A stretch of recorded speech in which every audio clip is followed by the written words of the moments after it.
Thank you very much. As we all know, boat race, national sport, I believe, perhaps the only country where national sport. Deep history of racing. Not only deep history, there was a time when known for the amount of voting, and we went to the election so often, but also very, and it's distinct to have Mr. David Carter. He can also be as David Carter, also Angola's very first parliament secretary serving from 1980 to 1994, and then in the parliament, I mean, as the Speaker of the House for a period of time, and I say best speakers we've ever had. We also have here Carmel Gum, him somewhere around. Carmel Gum.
And an esteemed storyteller at that. And I'm sure you'll be privileged to hear him speak for those of you who have never heard him speak before.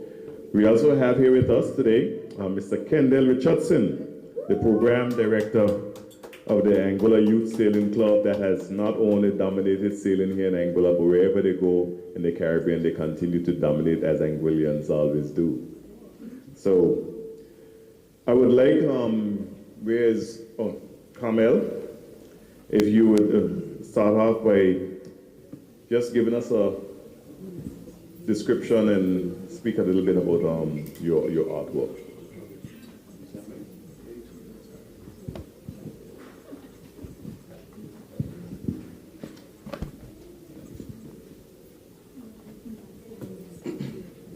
Good evening, everybody. Hi, good evening. Thank you, everybody. Just want to thank everybody for coming out. It's awesome to see a lot of faces, new faces and old faces who have, been with me on this art journey thus far. And I just want to start off by saying thank you to Malliouhana for, making this event possible, and everyone who has contributed to it in their own unique way. All right, so straight out the gate, nothing baffling. This movie inspired me to create this awesome collection that see around me. I remember it was probably 5, maybe 10 years ago actually, when my mom first gave me the Nothing Baffling hard copy film. It was on a DVD back then. I think by now it should be digital, right? It's digital? Yeah, so I remember she gave me tomorrow? Okay, awesome. Yeah, so I first saw Nothing Baffling back when I was very young. I don't know what exact age, probably like 12 or 13. And being a boy who grew up in Anguilla, playing marbles in the dirt, diving in the ocean, and doing all those things that you do at that age, I was inspired when I watched the film, even though I didn't understand all of the events that occurred throughout the film. And so once I saw it at that time, I didn't know how to paint and create art in the way that I do now, so it was very hard to express myself at that time. But I always said to myself, I always said to my parents that I would want to recreate the events that occurred, try to imagine what could have happened during that time, the time periods that David Carty touched on through the film. And different things inspired me, from the boat racing, to people who were involved in the film. I know my Uncle Charlie, he was in the film. That's my great uncle who passed, rest his soul. Just hearing that my uncle was in a film was very inspirational. And just hearing the story of how he came up as a young boy and he did like he did a snippet in it, right? Where he spoke about his experiences going to Santo Domingo to cut cane and stuff. And so the collection of work throughout the collection of work throughout the room right now that is geared towards Nothing Baffling. It was inspired by different areas of the film. So in the film, it touches on areas all the way back to the 1900s, and it comes all the way to the present day. And it shows how boat racing has came to be from the hardship that we had to endure as Anguillians during that time. And so throughout this entire collection, I wanted to create a correlation between what boat racing used to be back then and what it has become today through the hardships that we had to endure. And so just for a quick example, I'm gonna give a breakdown on a few of the pieces. Most of them some of them are set in the 1900s and some of them are set in the 2000s. And so, for example, this piece right here, I wanted to capture, this piece is called Rendezvous. Now, if anybody knows of the history from watching the Nothing Baffling film, how Rendezvous got its name initially, and the events that occurred on that day that made it Rendezvous. And so in this piece, well, no, let me backtrack. Let me tell you the story of Rendezvous through Nothing Baffling. So Rendezvous was invaded by the French. Now, Mr. Carter, can you help me out with the date? 1796. Okay, so this is set even further back. 1796. So this picture is in 1796. Forgive me, it's not 1900. 1796. So in 1796, Rendezvous invaded Anguilla. The French invaded Anguilla through Rendezvous, and they named it, right? They named the beach Rendezvous. No? Okay. So they invaded Anguilla through Rendezvous, and they drove the Anguillians back up into the heart of the valley. And during that period, the French had laid their gunpowder out on the bay to dry because it was wet, and wet gunpowder is very useless.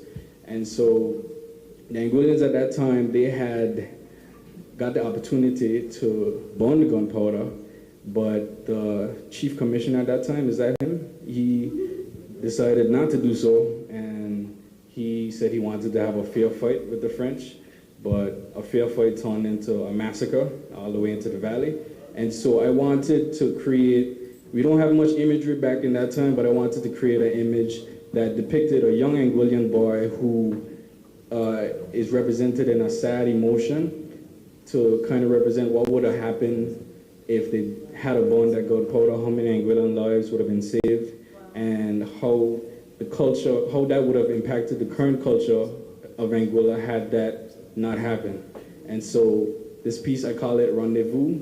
This is set on the Rendezvous Bay, and you can see the two French boats invading from the back, and you can see the sadness in his eyes. And this is actually a friend of mine. His name is Alex. This is Sam's son, if anybody knows. And so I wanted to use an Anguillian from this present time to depict the image from that past time. And so that's Rendezvous, that's one piece. And then if we fast forward to the 21st century, I'm not sure if everybody can see it, so I'll try to get it, have Sam get it. So this piece right here,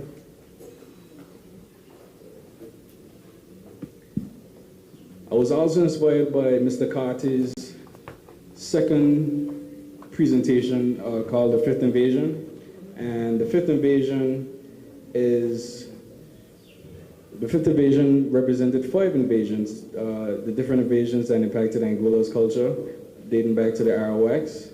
And if you fast forward to the 5th invasion, which represents our current tourism, our current tourism structure, we have lots and lots of private yachts and boats and it's like a modern day invasion, but it brings us revenue instead of turmoil.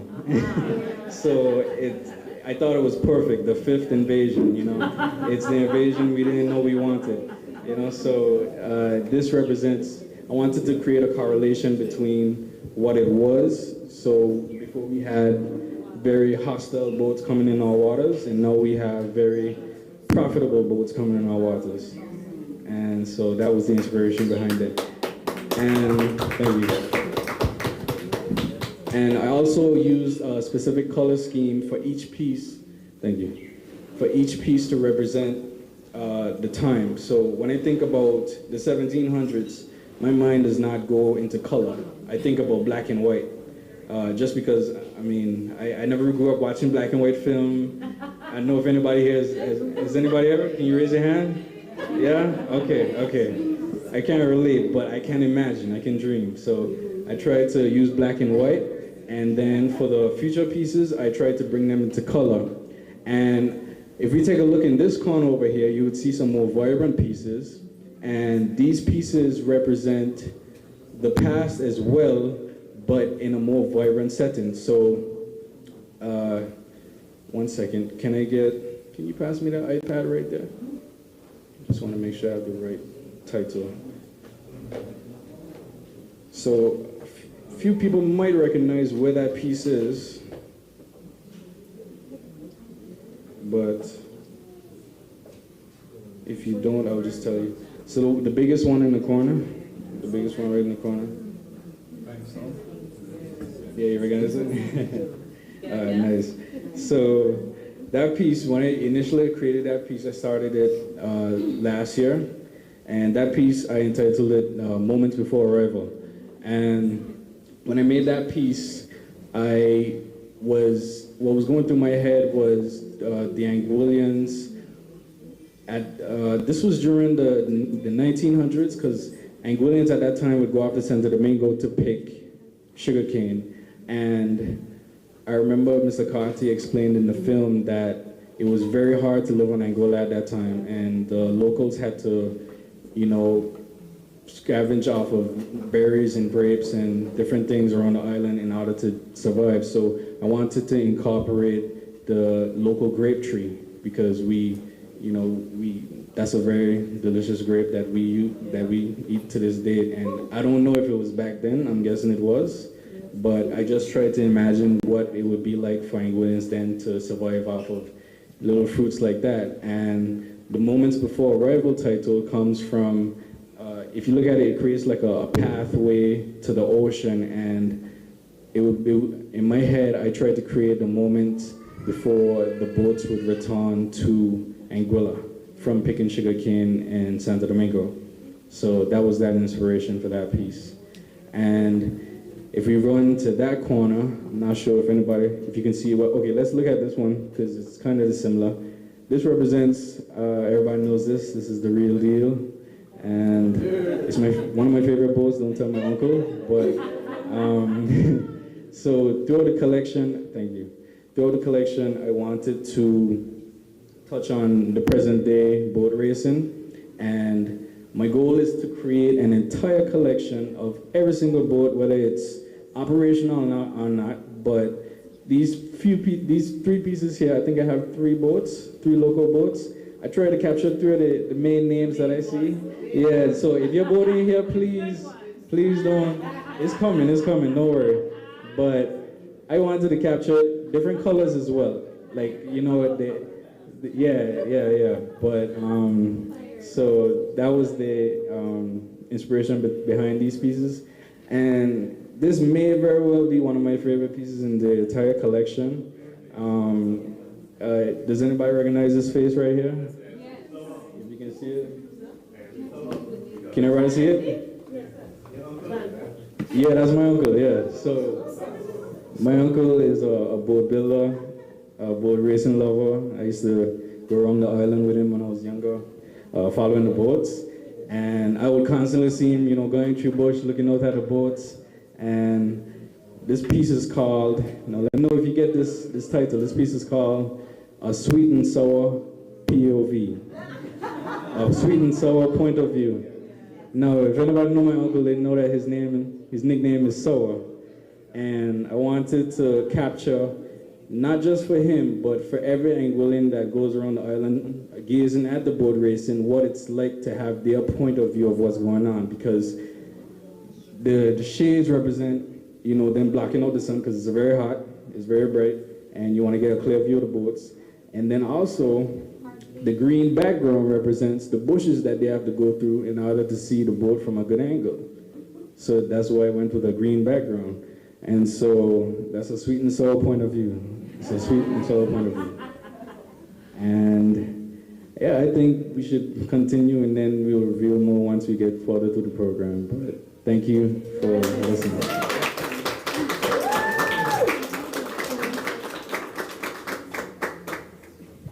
Thank you, Carmel. I could have listened to you all evening. Very well done. One of the things that Carmel just spoke about is the hardships that Anguillians had to endure. And I remember some years ago, I was listening to an interview by a man by the name of Charlie Guns, and he was 103 years old. And he was speaking about when he was at the age of 9 years old, and his parents sent him off to the Dominican Republic to cut cane in cane fields of the Dominican Republic. Now I have 3 children myself, and I can't even imagine my 18-year-old going off to the Dominican Republic to cut cane. So imagine, things were so difficult that parents would take their 9-year-old son and send him on a ship in disease-infested cane fields. And literally disease-infested cane fields, because when they returned on these boats that now we have the boat racing, when they returned on these boats, some of them were made to quarantine, and some of them died. And across from the Bethel Methodist Church in South Hill, many of them are entombed. And if you had a chance to go and visit that burial ground, you'll see some of the names and dates still etched in the tombs there. So we have come a long, hard way from where we were many years ago. And even in my time, I know David Carty and is maybe a year or two older than I am. And he can attest to the fact that even in our time, there was a lot of hardships in Anguilla. So can you imagine what it was like 100 years ago, 80 years ago, 60 years ago? And I have an uncle who is 97 years old by the names of James Freddie Hughes, and he wrote 2 books. And reading through those books, I just could imagine you mentally place yourself into where they were and how difficult, how hard life was. So without further ado, one of my favorite storytellers I'll be bringing to the podium, Mr. David Carty, to speak to us about boat racing and the history of boat racing in Anguilla.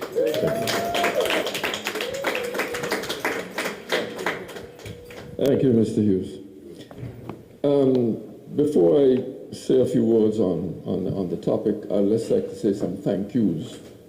And I want to thank, of course, Malliouhana Hotel and Laura and Mike for pushing boat racing in the way they have to bring it to the prominence that it deserves, not only in the local society, but in the touristic society. So kudos to them. And then I want to thank you by telling you a short story. There was a governor here once, a long while ago. I won't mention his name and I won't mention the date, because if I mention the date, the acting deputy governor or the acting governor will research who he was and expose the name. So I'm going to keep it quiet. He was a hen-pecked governor. In other words, his wife ran the show. And this was in the time when Margaret Thatcher was Prime Minister, and of course the Queen was alive. And so we were launching a boat from Rebel Marine, one of the first ferries owned by Joe Davis, Mystic. And there were a lot of people in the yard, and there was a step ladder up against the boat. People could climb up and see. And a woman started to climb up. And an elderly man, Mr. Gomes from the valley, he went into a fit because no woman in Anguillan law and superstition was supposed to touch a boat, especially a boat that had not been launched. And he was really upset, and he went to complain to the governor. And the governor simply responded, Mr. Gomes, I wouldn't worry about it. I take instructions on a daily basis from Her Majesty, the Prime Minister, and my wife. I say that story to say how far we've come. And I want to give kudos to two people. First, to Lakira, who is, despite what Mr. Gums may have thought, is now in a difficult, responsible position, and who, from all I've heard, is doing an excellent job. She is chairperson of the boat racing committee. And if you know boat racers, them fellas got a lot of trouble. Right? So I want to congratulate Anguilla and everybody else for the fact that Lakira is now in a very responsible position. And then I want to thank this special lady right here at the end of the table for making a dream come true for my family and myself. We have had the story of Nothing Baffling told to us for generations. We figured it out. We wrote a book. But at some point in time, I knew boat racing was so visual that I knew the book couldn't do justice to it, and there had to be a film. And I got to know her and her professionalism as a cinematographer. She is the person who directed, not produced, directed Nothing Baffling and put the whole thing together. And we owe her a debt of gratitude.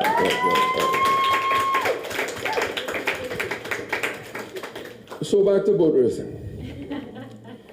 Can you imagine going on the Webster's Park to watch a match and find 170 guys trying to kick a ball? Not 22, 170. That has to be total chaos. What we never stop to recognize is that each individual Anguillan racing boat is crewed by 22 guys. And there are about 8 of them. Do the math. Right? That shows you that directly involved in the sport, whether it's soccer or cricket or whatever it is, you got 122 young Anguillians, a lot of them now girls, out there, battling it out. And they'll go there and they'll battle it out, and then they'll come ashore and have an argument for the rest of the week. Right? Boat racing for me, I can look at it in two ways. I have been a professional in the marine trades for most of my life, but I'm also one who is, maybe you can hear me without this. No, it's echoing. Graph? No problem. Graph is there. Yeah, I can look at it both ways. We can look at it from the perspective of boat building, or we can look at it from the perspective of culture. I prefer to look at it from culture, because what all Anguillians need to, and when I say all, I mean all Anguillians need to understand that boat racing gives us a sense of identity that we sometimes overlook. Mr. Hughes mentioned the deprivation of Anguillians going overseas. That story of Charlie Gums is in Nothing Baffling. It had to be. We spoke about the invasions and all the vicissitudes that a tiny society and a colonial society that had no real plantation system, which was a blessing in disguise and also a curse, had to face.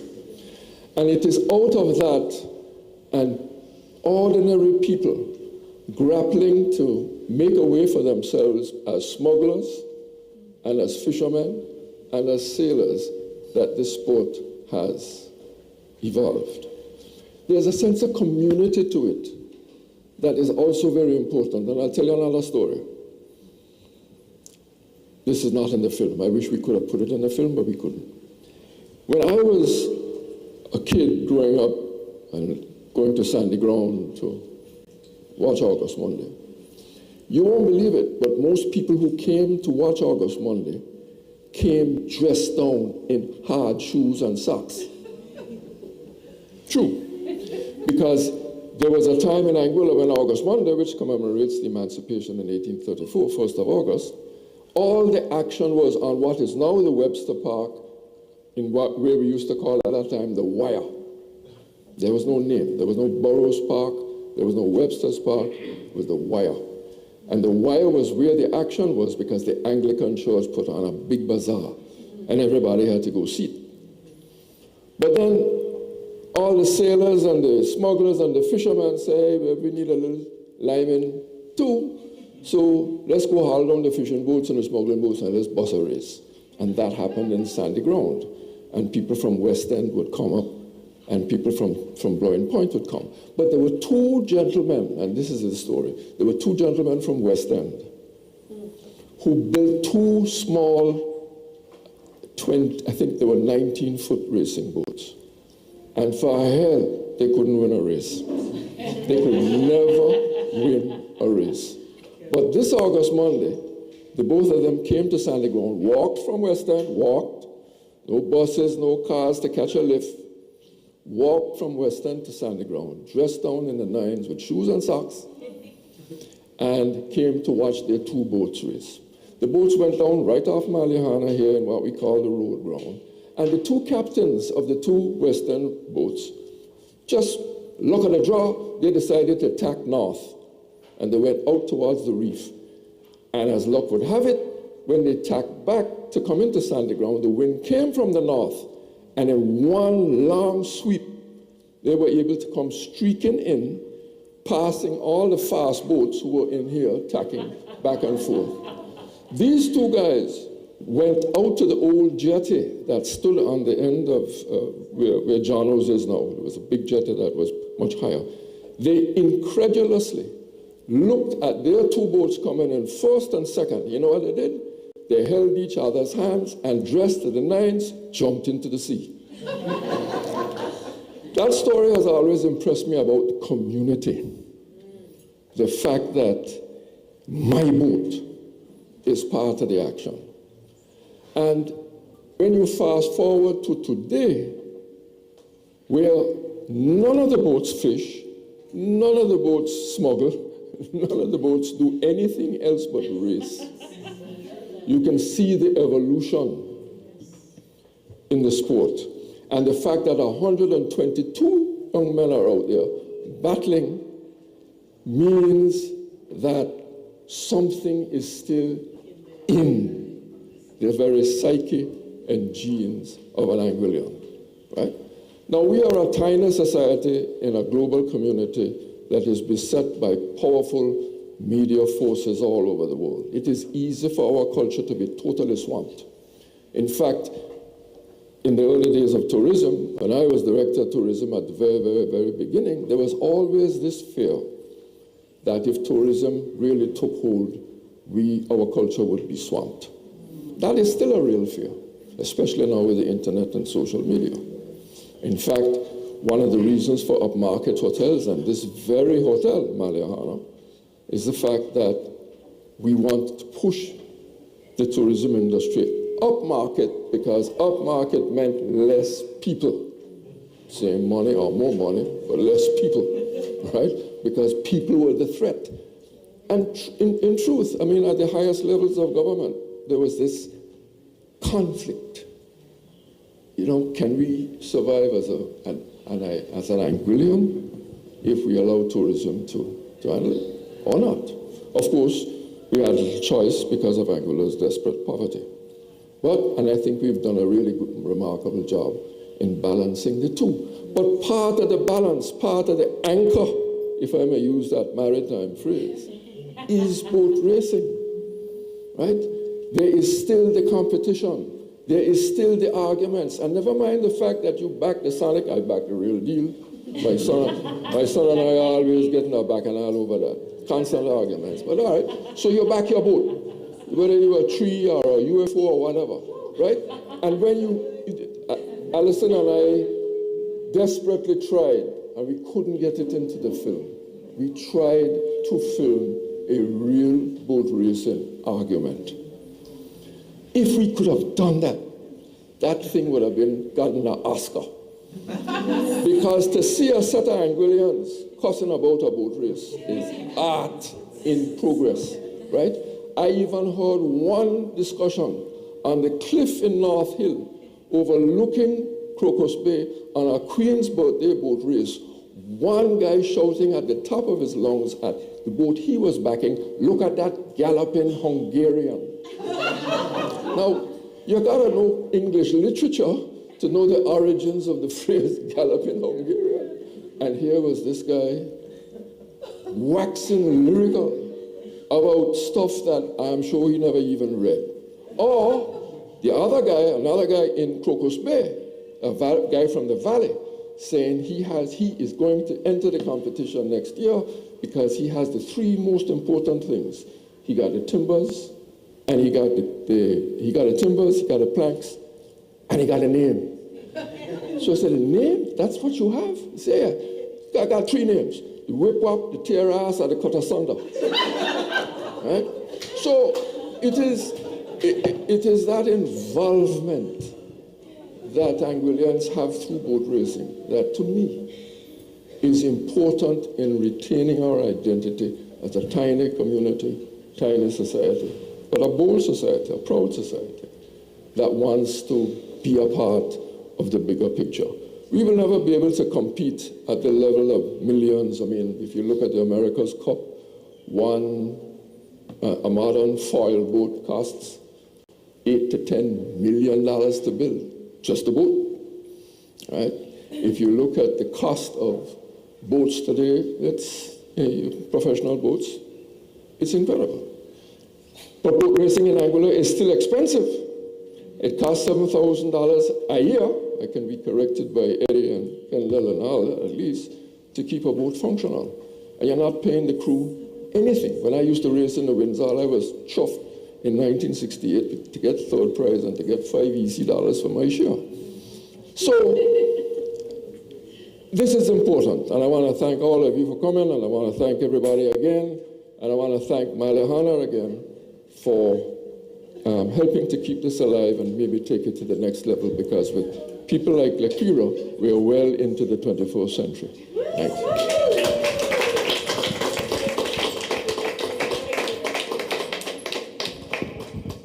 Thank you very much, Mr. Carty. I believe you could have gotten a good boat racing debate if you had gotten Super Captain and Ross in the same boat. And Mr. Carter spoke of the fact that there's always these boat racing arguments. And I once raced with a boat called the Tree. And the arguments was actually on the boat. So much so that one race when we were going to the Crocus Bay, I think that was a Queen birthday race, if I'm not mistaken. The captain got so frustrated with the arguments that the captain jumped off the boat. And someone else had to take the tiller. But today, the rules are very much different. There was a time when there were no requirement to have life jackets and no one could exit the boat. Today, everybody who enters the boat has to stay on board, and there's a requirement to wear life jackets. There are instances, many instances where these boats sink. And I can recall some time ago when one of the boats sank and they were looking around, looking for all of the sailors, and they saw that one person was still missing. Lo and behold, this one person who was missing was a fisherman, but he couldn't swim. And they searched and they didn't find him, and they dove down. And when they dove down, they still found him holding on to the timbers in the bottom of the ocean.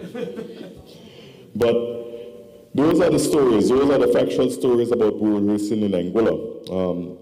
So to keep things moving, without further delay, I would like to bring to the podium Ms. Alison Wilmot, the producer of Nothing Baffling.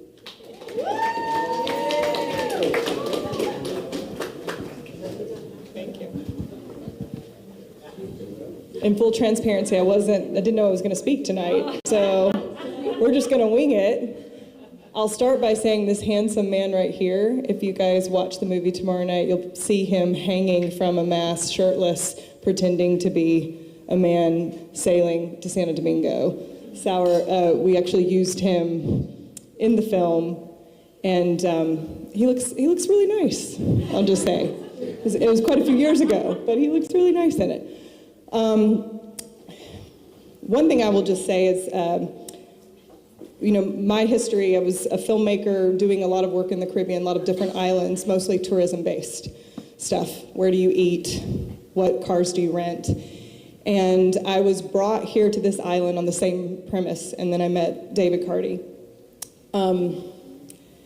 I am the unofficial director of tourism for the island of Anguilla. Aaron, my husband and I, we've come here since we made the film.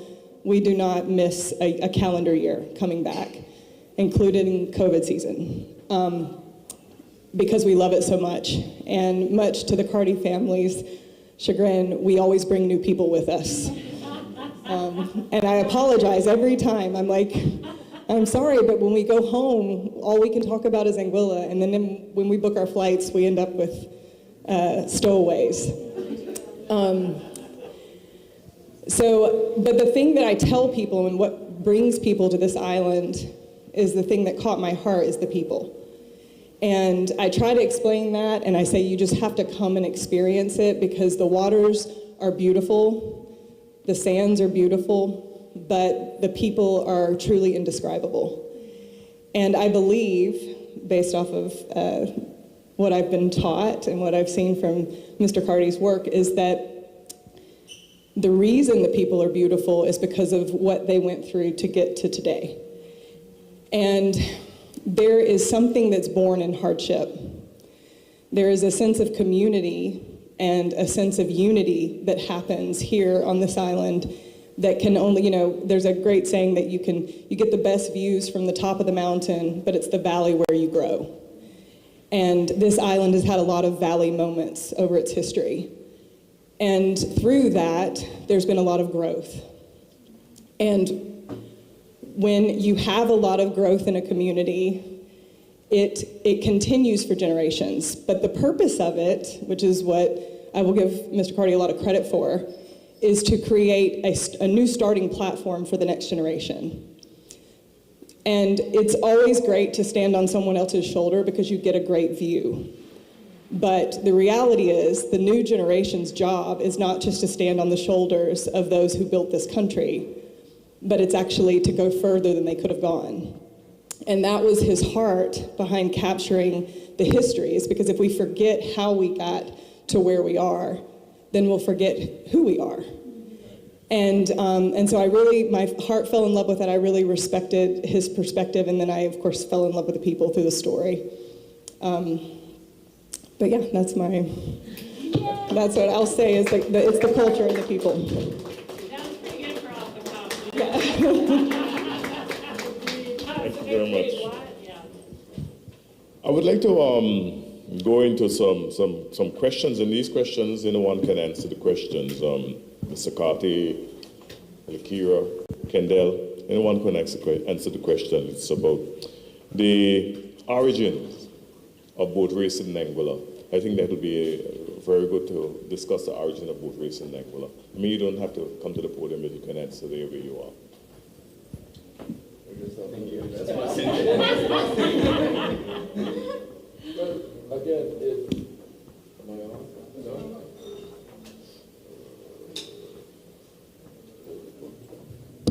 Yeah, you got it. You got it. I'm there? Yeah.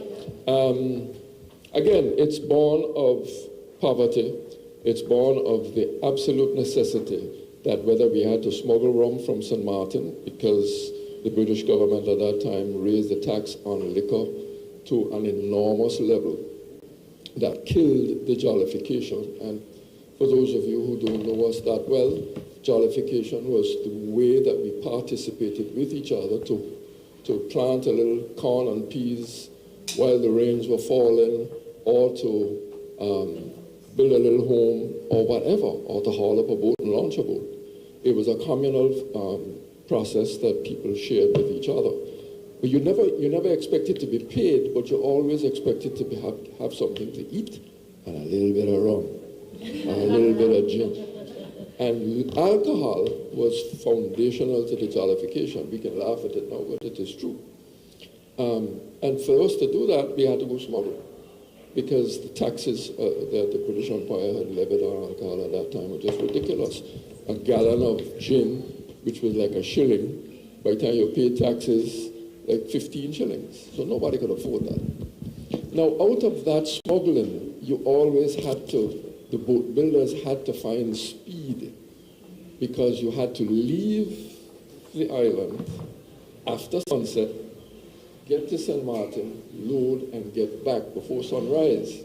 No outboard engines in those days. So speed was part of it. And if any of you have the chance to read a wonderful poem written by Van Slyke and Anguilla years and years ago called Bobojana the Smuggler, you will see the essence of boat racing in that entire poem. It's about a customs officer in St. Kitts who was sent here, in those days it was St. Kitts, Nevis, Anguilla, sent here to arrest customs smugglers, and he had a fast boat, and he meant to capture Bobojana. Bobojana was a nickname that Anguillians had to have in those days. Every Anguillian, if you went to St. Kitts, you were an Anguillian, you were Bobojana, right? And the stories about Bobojana dismasting, dropping down his own mast to be able to escape the customs officer because he was hid in a squall. You will see a remarkable seamanship and a remarkable willingness to fight authority in peaceful ways to win.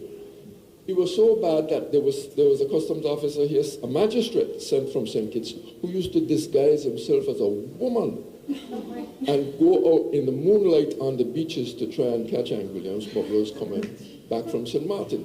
The reason for that is women unloaded the rum, right? So, oh Lord, it goes on and on and on. But out of that, there is that story. And then, of course, you have the schooners. Carmel will talk about the big schooners, where we really made our name in terms of boat building.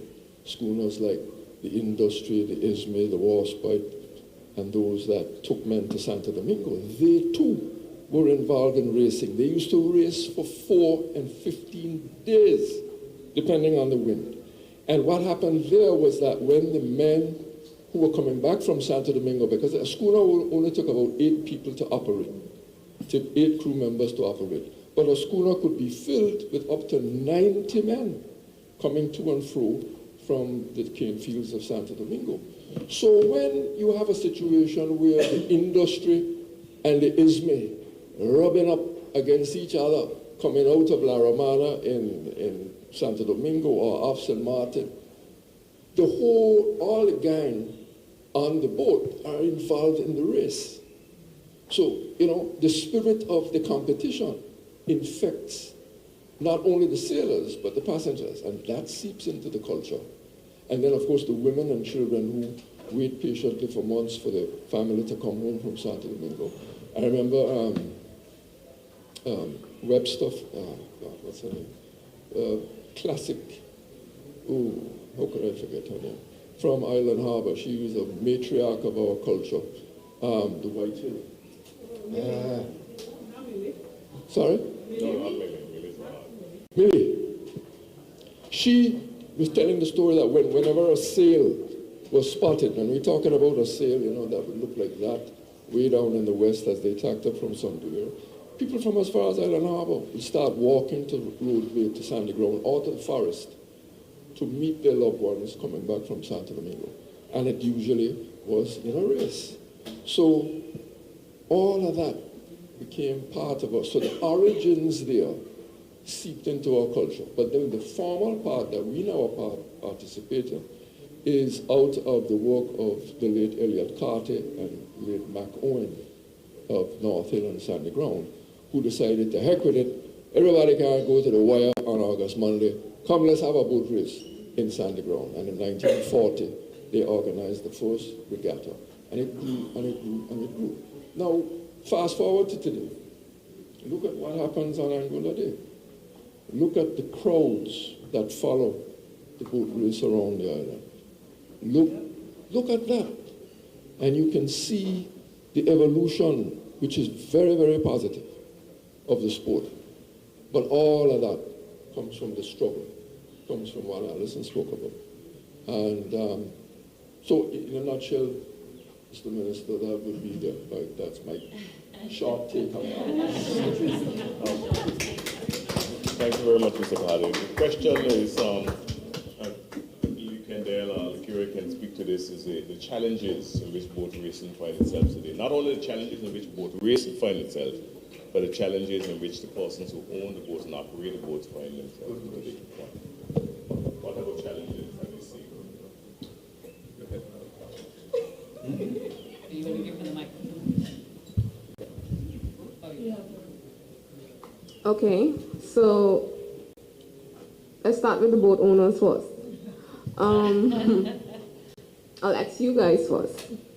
On average, how much do you think a boat costs today? To build or maintain? Both. We said 7,000 to maintain a year, right? Seems low. 60. $100,000 to build. How much do you think is for a sale today?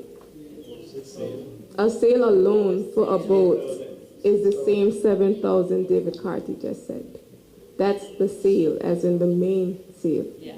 So those said that 7,000 can't be right. That has nothing. Yeah. The sales, maintenance-wise. If nothing, yeah. If I want new clothes, which is a jib in a sale today for an A-class boat on average is $7,000. A jib is average $4,000. A mast on average is $10,000. You following? You're over 7. That has nothing to do with the boom. That has nothing to do with anything else. The little shuckles, the little pins that the boat needs, blocks, that has nothing to do with that. And picture a boat today, let's say a boat with like a sponsor paying for that and does not, let's say, win anything. Picture a boat owner paying for that yearly or every 4 years. 5 years a mast in a boom, you don't need that yearly unless something is damaged. But material-wise, it's a yearly something if you want to be in it to win it. I think the sponsors can tell you, like the hotels, Aurora, Capchaluca, Malliouhana, they see it, they get it every year. Kevin, how does it feel when you see that come in? It feels good when you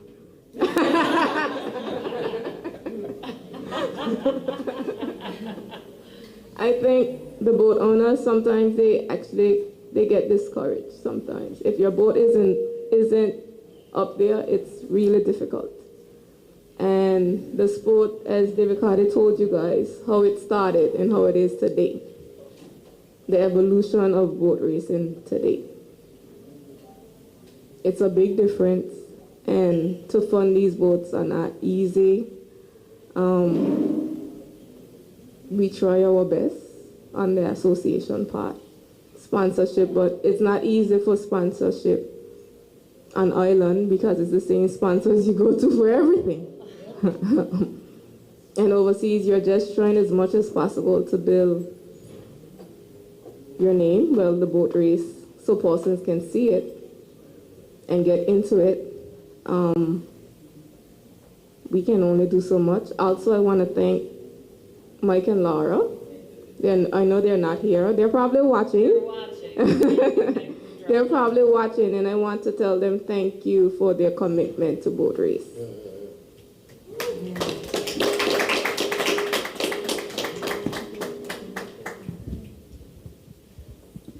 Good night, everybody.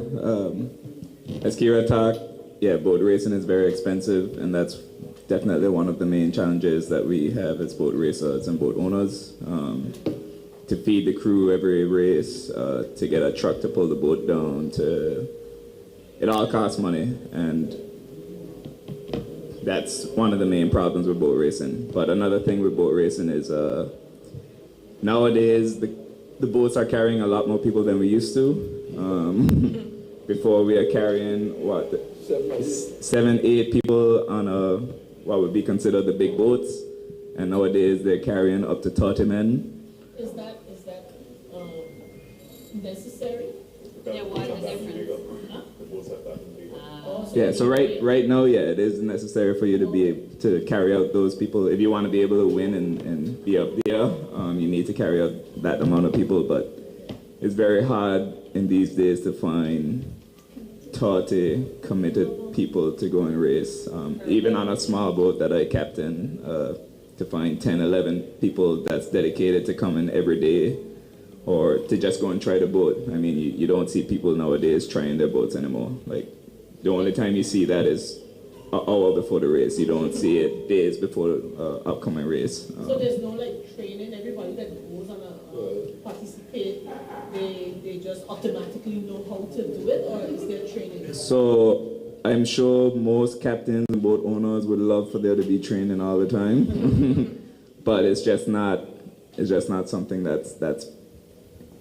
Let me not say it's not possible, but it's not something that happens right now. Like, I can try to ask for people to come, but... How difficult is it for those people who, because this is the national sport, how difficult is it for your crew to simultaneously get time off from work so that they can come and train? I think that's sort of, it's not that they're not committed.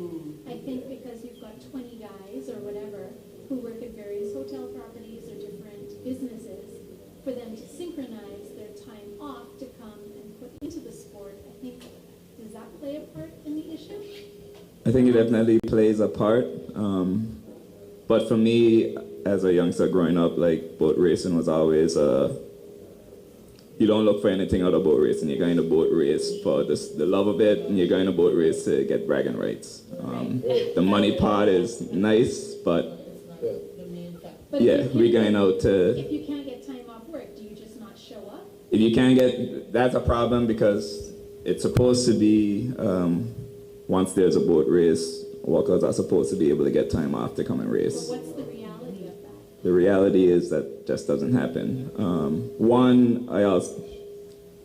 Yes, it's the bosses too saying that they can't go and race, but I think it's also the racers deciding that racing right now ain't really the most important thing. Like, it's better for them to go and make money and take care of them family rather than Lose their job. not even lose their job, but just to sacrifice a day, especially when it's high season or something like that. It's very hard for somebody to do. So I can't really blame somebody when they tell me that they can't come to show up for a race because I don't know what they're going through. What would the solution be to that if they didn't? Because if they don't show up for work, they could potentially lose service charge, correct?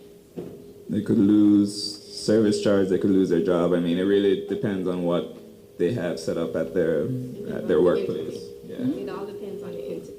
There's nothing standardized across the island. No. But if there was something standardized because it is the national sport, that might make a difference. I think there is supposed to be something standardized where you're supposed to get letters to be able to get time off. If I'm not mistaken, that's been my understanding for all these years. But people just don't. It's up to the employers and the employees. It's discretion. Yeah, so I don't think it's in law that it's required for somebody to give you time off to go on boat race. So. I would like to butt in here. I know that's one of the downers that the sport faces, but I think you, the Kendall, need to take a lot of credit for what you're doing with the sailing school. Because in my day, we were trained by professional sailors, smugglers, fishermen, whatever. These guys do their stuff, you know. But we're in a new generation now where there are no professionals. And the sailing school is training a lot of young men is I think, helping to feed the crews for the sport. So yeah, we have some difficulties and challenges with recruitment and all of that, but the fact that you got 8 boats out there with 122 fellas mean you're still living. You're still growing. It's hard to find someone to play tennis with. Guys. I'm jumping ahead of the question and answer. I'm just curious about, you go from 8 to Florida guys. I want to talk a little bit about the roles of the person. Exactly, yeah, that's absolutely necessary. Well, from my perspective, I mean, the old Anguillian racing boat, which is still the form, was that you needed key guys, you need the forward man, who reads the wind. And this is where the phrase nothing baffling comes from. Nothing baffling in proper English is nothing is baffling. And what those geniuses did was they were able to read what in North America and Europe and so on they call a lifter or a header. When you go on the sea, if you pay close attention if the weather is calm, you will see that the wind comes in puffs. And a puff that comes straight at the boat forces the boat away from the mark. That is a baffling flaw in Anguillian terminology. If the puff comes towards the side of the racing boat and it lifts it, makes it ring up, as we say, that's a lifter. We call it a favoring flaw, right? So you always need to look for a favoring flaw, but not to get too technical. A forward man who spots a baffling flaw coming this way, he can tell the captain tack. And if the captain tacks this way, that baffling flaw becomes a favoring flaw because it lifts her this way, right? Now the reason I call the book and the film Nothing Baffling is because I thought boat racing was alive and well at that time, and it still is today. They are not baffling flaws that are killing the sport, and that's the origin of the name.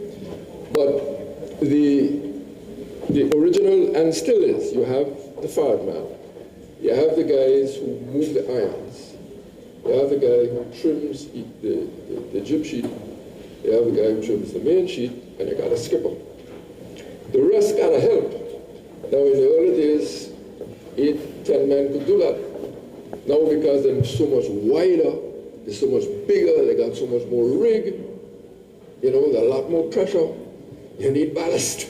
Because the crazy thing about the Anguilla racing boat, and I heard somebody on the radio chatting a wash of crap, excuse my French, about why we need to put decks, why we need to copy everybody else in the world, right, and just make the boat safe. Technically that is true, because the Anguilla racing boat is an open boat, and the Anguilla racing boat is inherently dangerous. As I like to say, even Noah knew what a deck was for. A deck could keep the water out. The Anguilla racing boat doesn't have that. When it plunges, if it plunges too hard, if it plunges badly, it can sink like that, right? But that's part of the tradition. Oh.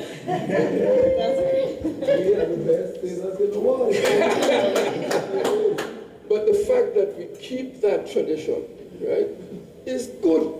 It's foundational to who we are. Any Anguillian boat builder could put on a deck in 1 week and everybody will be safe. Why do that? Everybody else doing it, right?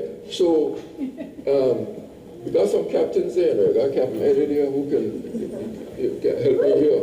But I think it's because of the size of the boat, the rigs, the height of the mast, the amount of sail area they need to carry a lot more men. Is there a reason why it was necessary to make the boats bigger then? Speed. Oh yeah, speed. Oh, okay. The longer the water line, the faster the boat. Okay. I'm going to ask the last part of the show. In terms of it's kind of related to the question Lily asked, in terms of the dimensions of the boat and the different categories, is there like a set rule book that a boat has to be a minimum of so wide, so long, and so tall, and then settled somewhere? Could you talk a little bit about what the dimensions of the boat for the different classes? Just one quick question. Myself, I was a little confused. Back then, it was 17 footers were the biggest? It was 23. 23? You mean feet? Yeah. Back then. A class went from 17 up to 21. 17 to 21 back then. Yeah. So how do we know? We are 28 now. What? The A class are 28. Did it go in increments or from 23 to 28? Was a canoe compared to them today. Yeah, they're like some. Today they could carry salt for the roof.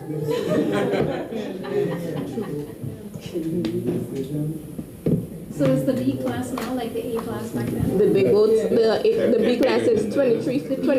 Bigger than The A class was, yeah. okay. At what point did the A and B diverge? Over And then there was years. the C. There was a C class, There was a C class once. but they sank too much. That's what I heard. The size of a B now, isn't it? Exactly. Look at B11. It's the size of a B class now. Okay, this is right here. 23. What was the C? Why did they do away with the C? They were like sunfish? So that's what it I think is. there was too many. I That's think what there was too much work. Too many I could remember down of the there. same sailors had to race each class. Okay. I thought they couldn't hold enough rounds. Yeah, I had a football. In terms of this, I heard I remember the C old was part. by saying too much. There were more It's finishes. small boats. I sort of have a question for the whole panel. We were talking about the infiltration of our culture, especially as you brought on tourism and you mentioned social media and just overall westernization. I work with Kenny in the sailing school and I recognize the importance of our young people being exposed to sailboat racing. I guess, do you have any fears? Do you all feel like there's a certain strategy to just keep our culture and boat racing alive in Anguilla? How can we get more support for the sailing school? That's always our question. But yeah, we'd just love to hear about the preservation of the culture itself. To be honest with you, last month, I think it was last month, I got a call from a high school teacher to speak to first farmers and second farmers and boat race. In my mind, I'm like, in a school with 200 and something kids. That age, you know how high schoolers are at that age. And surprisingly, you know, when you spoke about boat race, you asked them, you know, the name of the boats, their favorite boats. And I'm still shocked today on who their favorite boat is. The Sonic. I don't understand that. I really don't understand that. And the kids, they know Captain Eddie, they know his team. I'm just lost for words. Like, they know Aurora Spont, they know everything, like literally everything. And I was like, how many persons? Yeah, I see you in the back. Yeah, the Sonic, yeah. They, you ask them, you know, how much of them, you know, can swim? Or how much of them are interested in sailing? Would you be interested? And some of them are like, my mother ain't gonna let me do that. Or funding is an issue. It's not that they're not willing, but you know, some parents do have it hard. And to commit to that, or they have the fear of something happening again. As you said, the open hull boats. Some parents are concerned, yeah, they're scared. Or person tell them stories, you know, a couple of our boats sank before. And they heard stories about that and they don't want their kids involved in that. Yeah, it happens. You can't get everyone, but it has a lot of kids that are interested, and even in the primary school, it just, you guys teach them how to swim? They got a life jacket. It's an open hull boat. You're just gonna float until someone picks you up. That's one of the main concerns when you speak to parents. And they may sing, but how many men actually drown or have drowned? None. Exactly. None. I know of none, quite frankly. Cheng went down, but he came up again.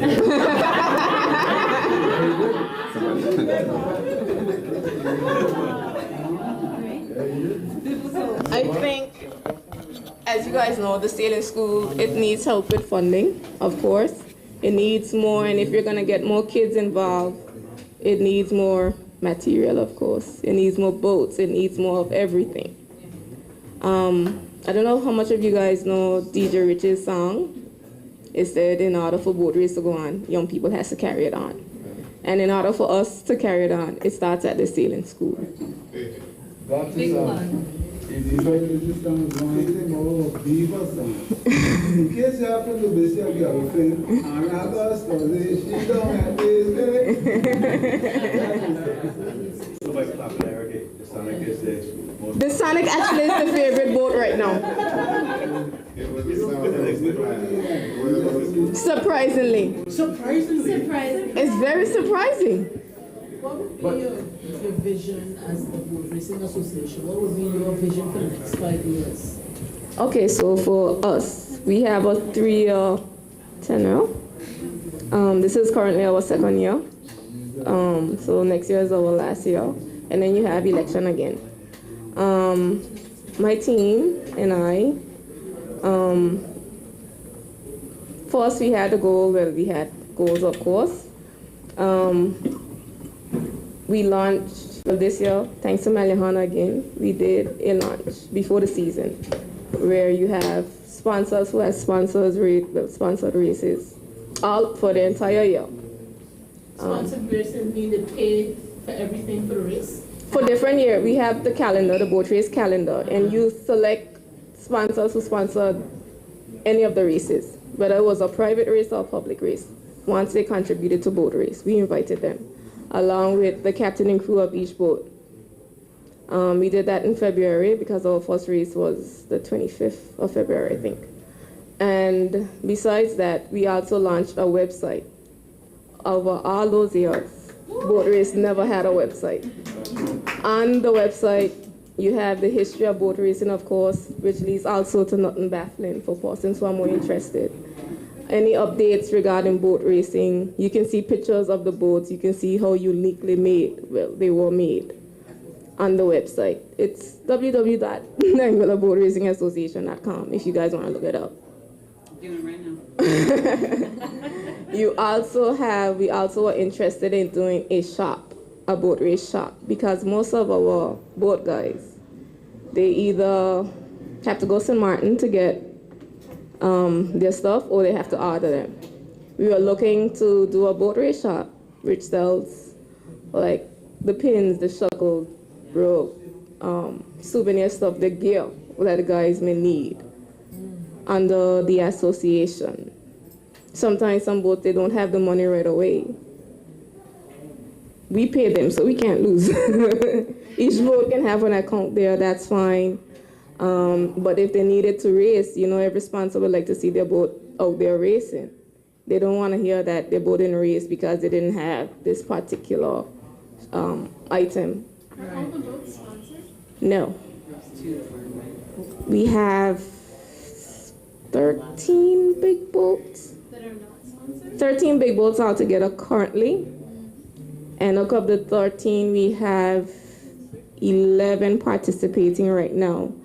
And out of the 11, maybe 5? 5, 6. Yeah. Anguilla Services, Frangipani, Karima, yeah. Almond Tree. Yeah. Dr. Ling. Yeah, so it's about 5 or 6 boats that are sponsored. How much of a disadvantage? They're at a big disadvantage. Because if they depend on prize money, And they're not placing? and they're not in the top 5, they just get a participation prize. They have to pay money to, if they don't have their own truck or trailer to get down, they have to pay persons for that. And that's between $200 to $300 to pull down. And the participation prizes for most races are between $200 to $250. Which is a great opportunity for people who are looking to sponsor. If someone wanted Participation to sponsor, prize. could they contact the association to be matched with a boat? Yeah. Like you had a question. Mm-hmm. I mean, today there are so many women, ladies that race in boats, but it wasn't always that way. It's not that Tell us bad. about your journey as a little girl watching. How did you get there? Who allowed you to? How did you get there? I know that couldn't be easy. Okay, so on my mother's side, my father's side is cricketers. As you can tell, I'm an Adams. They are cricketers. My mom's side, Connors, Hodges, Hughes. Sunday coming, the late Albert Hughes. There you go.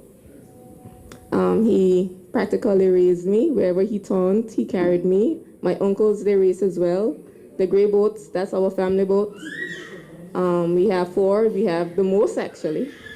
We have 2 big and 2 small. So you know how maintenance is for us. But thankfully, Malliouhana sponsors and Capchuluka sponsors us as well.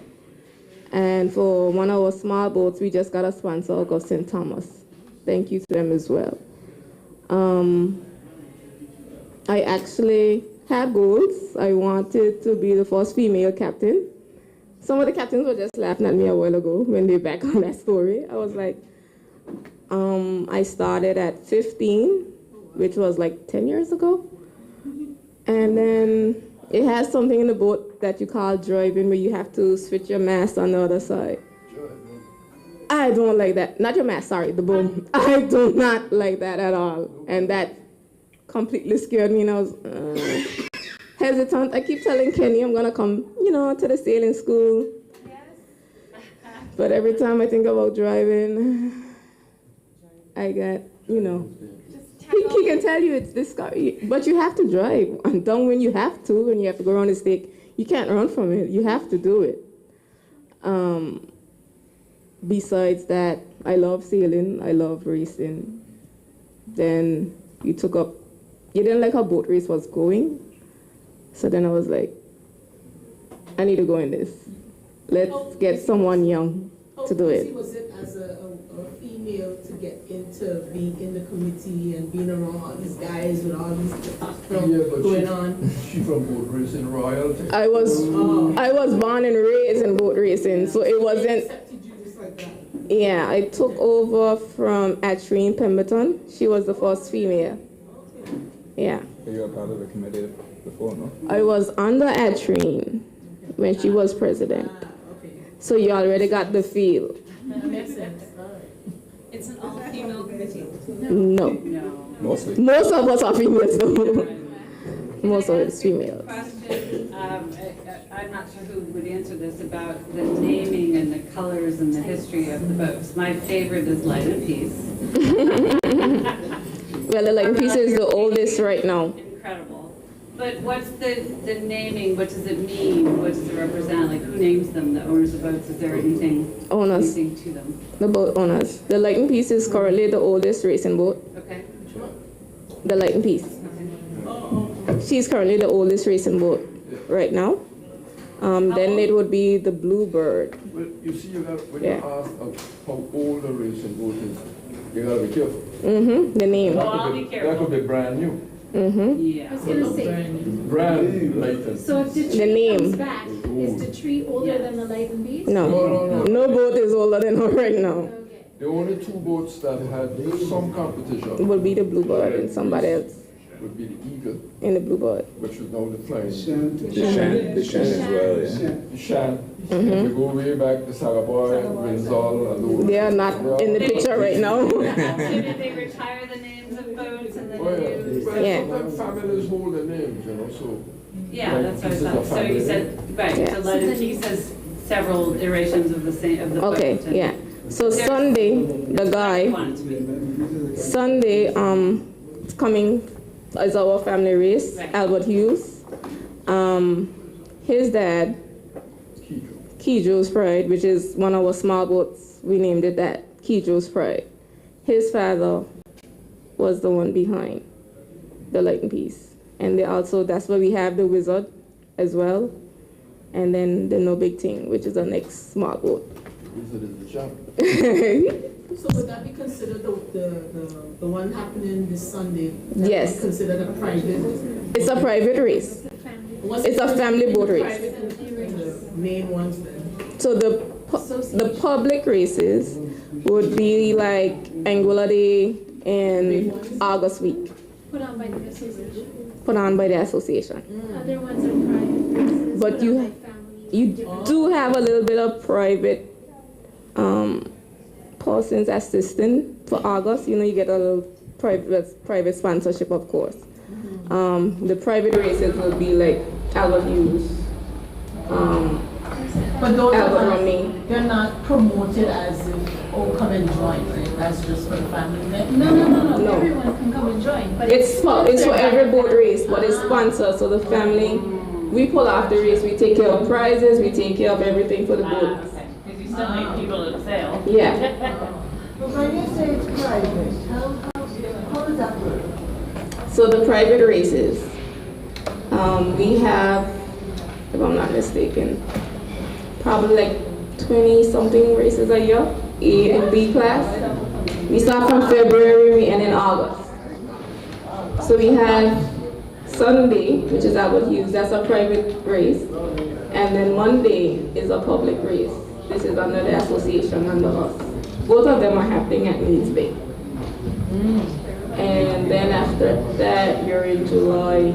You have small boats and big boats in July leading up to Carnival. The private races are the ones, let's see, how to properly say. The private races are the ones that the family takes care of the prizes, or the person hosting the boat race, they take care of all the prizes. We just sanction the race, as in they come to us, we let them know, they let us know the route and everything, and we give them a minimum in terms of prize money, what they have to cater for, the race officials, they have to provide water and everything for the boats. We take care of that part of the race. They just pay us, but we have our race officials because they are regulated by our rules. Sorry. So cutting people off. I think it's been fantastic that we get to sit down here and talk about the history, but candidly, this is the first time that I've heard of the history outside of family boat racing arguments. UFO all the way. Are there any efforts at this point in time to create a museum for sailboat racing? I know this is something that we talked about the sailing school as we plan to build a building, construct a building. Is this something that's on your radar? Is something we want to have, I don't see any around here, but you know the little miniature boat that cousins have? We want to have all of that in the store, pointing out the different parts of a boat and what's not. To have a museum itself, but you know the East End had I think the old Wizard was up there. I think Banky had some of the boats as well. But in terms of getting the different, but A class and B class, to have a literal actual boat. Or just the history of it, a place I was actually thinking, why don't they just find a way to incorporate it in the educational system? Because if this is Anguillan history, I feel like you should learn about it in school. Because when I went to school, when I did history, I learned about the Taínos and Christopher Columbus and all of that we learned about.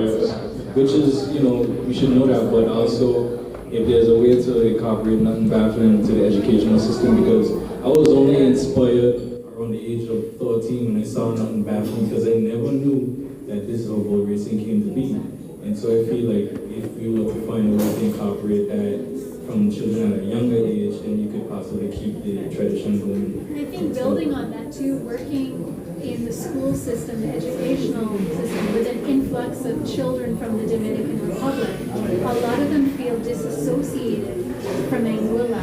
They don't understand how the history has connected the two cultures. Right.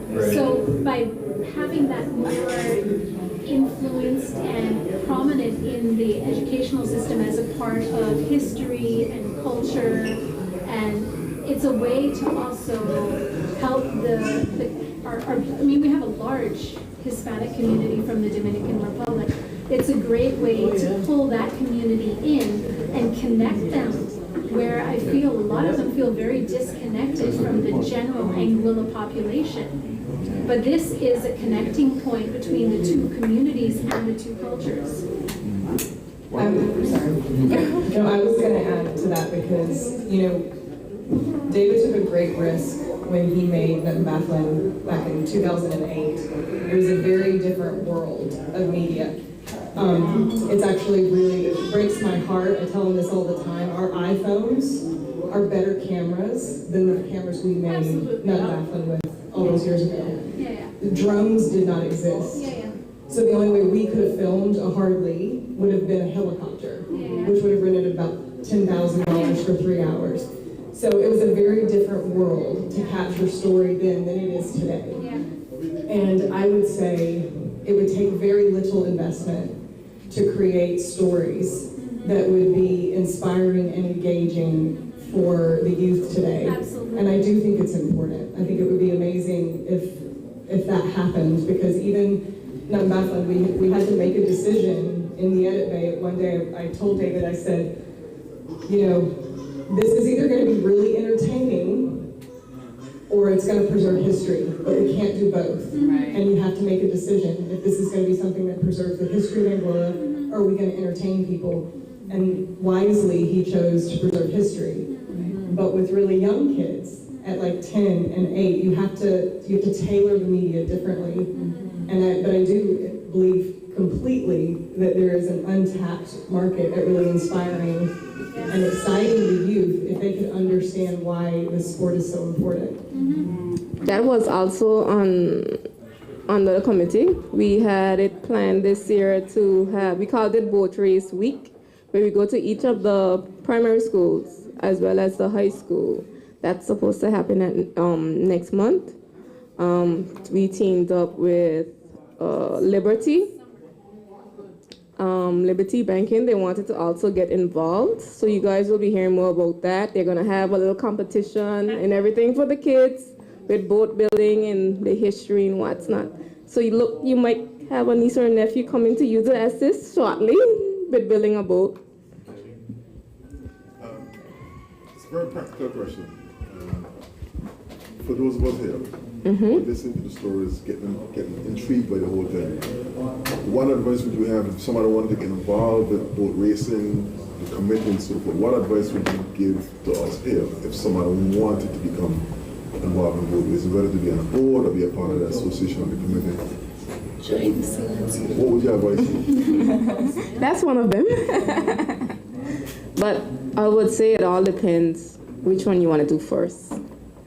To join the committee, it has to have a post available for you to be actually on the board, but you can be of assistance to us, like one of the ground workers. We always have availability for that.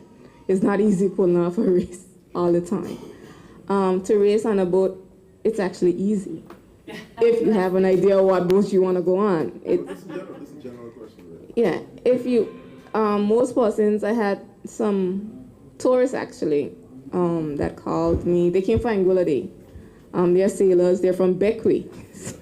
They've been following boat race on YouTube, watching our lives for like 2 years. And the real deal is their favorite boat, thanks to all the videos. And they've been following sailing all over the Caribbean, all over the world. And they just love how unique ours is because it's an open hull.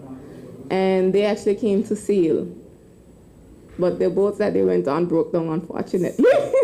So they didn't get a good experience, but they did love it from the start of the race. And they were like, how can we race? I told them, just show up on the beach, find me, I'll be by Jano's or something. Introduce yourself, or just let me know what you're gonna have on. I'll find you. Either or, you can just call me. And then we'll see which boat is lacking men. Because as we were talking about earlier, not everyone gets it off. So boats do be lacking crew. One of the areas that I would have been a little bit disappointed in is the involvement of the artistic community. In that, I remember, I wish I could sing, I can't sing. And even if I could sing it, I have it in my head. There was a fisherman in Sandy Ground who unfortunately drowned with a natural calypso. And he wrote a calypso about the Windsor, so we're going way back. I mean, if you listen to that song, you would collapse laughing, but you would also be really impressed by the lyrics and the rhythm and his music, right? Now, I think we have a growing artistic community in Anguilla, people writing, apart from Carmel and the visual arts, the literary arts. And if we could get more of that, and calypsonians getting involved, you know. I mean, think of the arguments that you have about boat race. You could make a calypso out of that so easily. So that is something I think that would grab people too. I wanted to ask Carmel, I have a little leading question here because I asked Kira if you were a sailor. And she said no, so I know you're not. What's your fascination with the boats, with the racing, with the sailing if you're not a sailor? So I was actually fascinated with sailing once upon a time.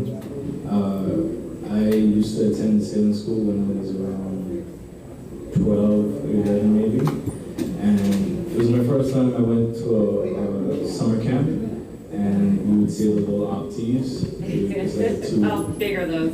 There's like very small, like Yeah. a table. 7-8 Yeah, feet. okay, yeah, right, exactly. So it would be a 2-man boat, and it would have a partner. And the guy I was sailing with at the time, he wasn't very communicative, and he would really, he was guiding the boat. What do you call that, the rudder?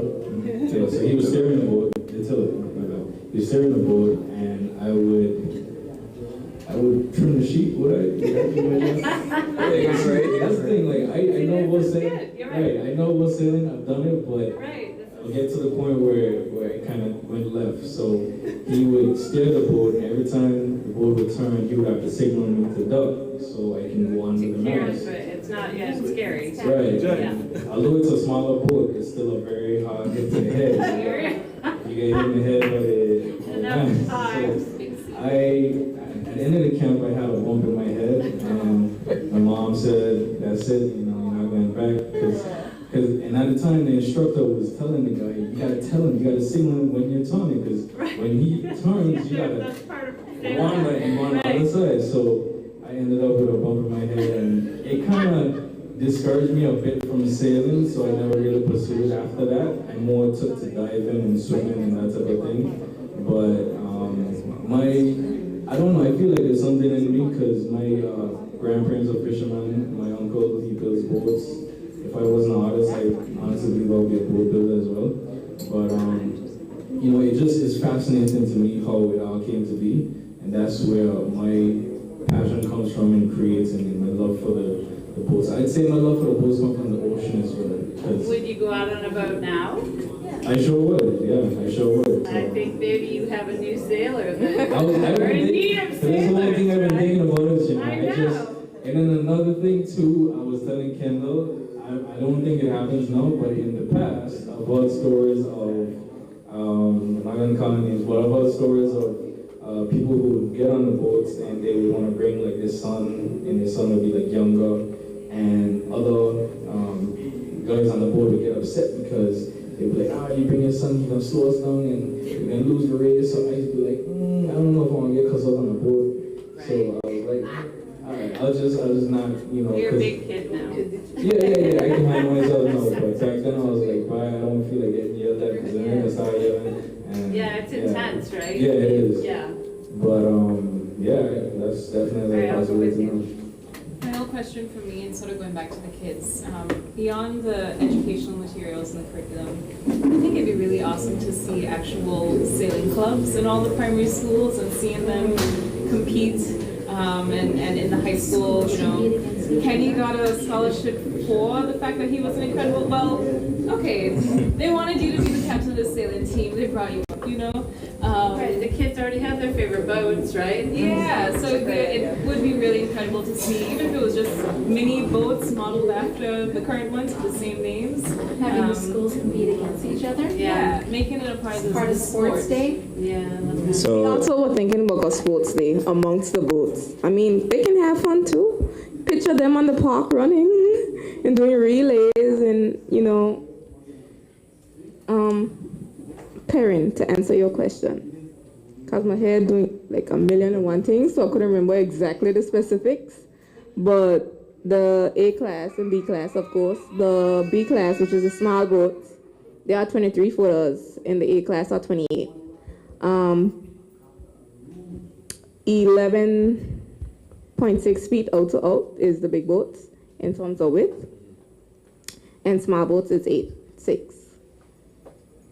Thank you. Okay. Thank you very much.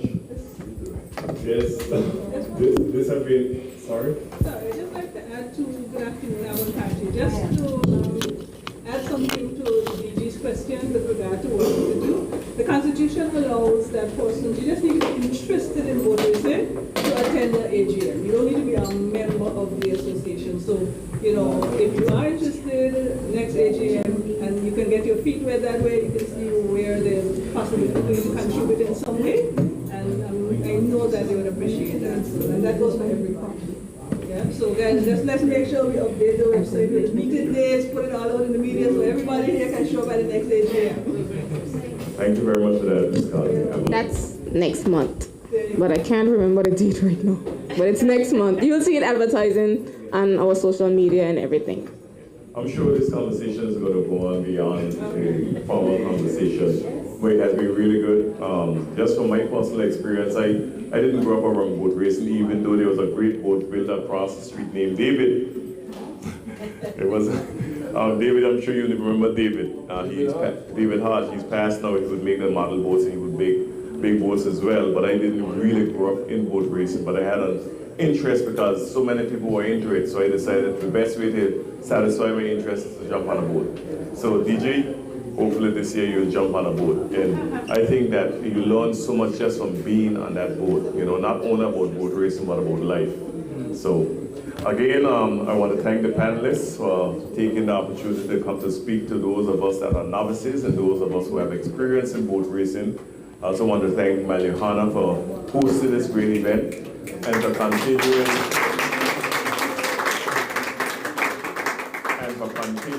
the tradition of boat racing and sponsoring one of the boat races. I know there was a time in our history where the biggest boat race was down at Meads Bay. I heard one of the gentlemen singing the song, "If you're looking for your girlfriend on August Thursday, she's down on Meads Bay." And just from my own personal perspective, my grandfather died down at Meads Bay in August Thursday boat race, 1971, before I was born. So that said, again, thank you, and thank you all for coming out, and hopefully we'll be able to Question? You had one question? For Mr. Kahi. Why are all the boats painted gray?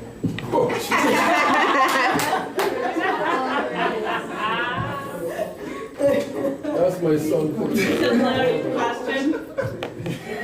The boats that are painted gray are Carmel's. They are brainchildren of Carmel because we don't have actual depictions of those boats in the time periods that they existed. So these are his. He knows the gray is dominating right now. That's why. The school children say that the boats were painted gray on the interior because at night when we used to smuggle, the helicopters passing over would not see us. Is this true? Mr. President. Helicopters in those days, they couldn't pass over. So where did this story come from? Wow. I invite you all to come out to Leon's tomorrow evening to continue this conversation and to watch a screening of Nut and Baffling. What time? 8 o'clock is the screening. Leon's is open from 11 a.m. So you can start the morning with this conversation, lead into the filming in the evening, okay? So the screening will take place at 8 o'clock tomorrow night. We do have Omari Banks between 6 and 8. Set up for you, David, to watch the screening. I tried to watch it.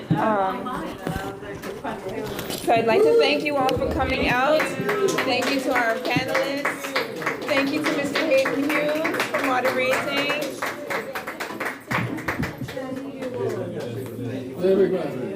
One thing that we did not get to talk about tonight is Carmel's artwork being depicted on Malliouhana's 40th anniversary wines on our rosé. Carmel, would you hold up the bottle there, please? So you can see his original artworks depicted on either side of the table of Malliouhana, and they are printed on our bottles as our labels. Everyone enjoy your evening. Thank you so much for coming out.